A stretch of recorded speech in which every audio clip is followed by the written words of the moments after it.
ഇന്നത്തെ സിനിമാ വാർത്തകളിലേക്ക് ഏവർക്കും സ്വാഗതം.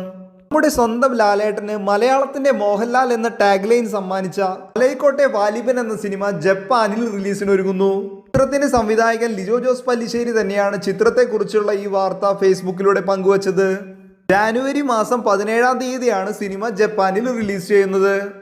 മലയാളത്തിലെ എക്കാലത്തെയും മികച്ച ഹിറ്റുകളിൽ ഒന്നായ സമ്മർ ഇൻ ബെത്ലഹേം അതിന്റെ 4K റീ റിലീസിന് ഒരുങ്ങുകയാണ്. ഡിസംബർ മാസം 12-ാം തീയതിയാണ് 4K റീ റിലീസ് പ്രഖ്യാപിച്ചിരിക്കുന്നത്. അടുത്തതായി പറയാൻ പോകുന്നത് ദുൽഖർ സൽമാൻ നായകനായ തമിഴ് സിനിമ കാന്തയെ കുറിച്ചാണ്. റിവ്യൂ ഷോകളിലെല്ലാം മികച്ച അഭിപ്രായം നേടിയ സിനിമ ഇന്ന് തിയേറ്റർ റിലീസായപ്പോഴും മികച്ച അഭിപ്രായം തന്നെയാണ് നേടുന്നത്. ചിലയിടങ്ങളിലെ ചില ലാഗുകൾ ഒഴിച്ചാൽ മൊത്തത്തിൽ ചിത്രത്തിന്റെ ടെക്നിക്കൽ സൈഡും പെർഫോമൻസ് സൈഡും മികച്ചു നിൽക്കുന്നു എന്ന വാർത്തയാണ് ഇപ്പോൾ പുറത്തു വരുന്നത്.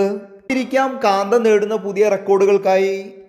ഈ മാസം 21-ാം തീയതി റിലീസിനൊരുങ്ങുന്ന പൃഥ്വിരാജ് നായകനായ വിലായത്ത് ബുദ്ധ എന്ന സിനിമയുടെ trailer launch event Kochi Lulu മാളിൽ നടന്നുകൊണ്ടിരിക്കുകയാണ്.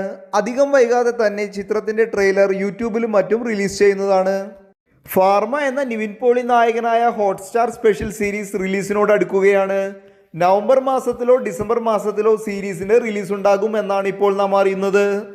അവസാനമായി ഇൻസ്പെക്ഷൻ ബംഗ്ലാവ് എന്ന ഹൊറർ കോമഡി സീരീസ് C5 ഇന്ന് റിലീസ് ചെയ്തിട്ടുണ്ട്.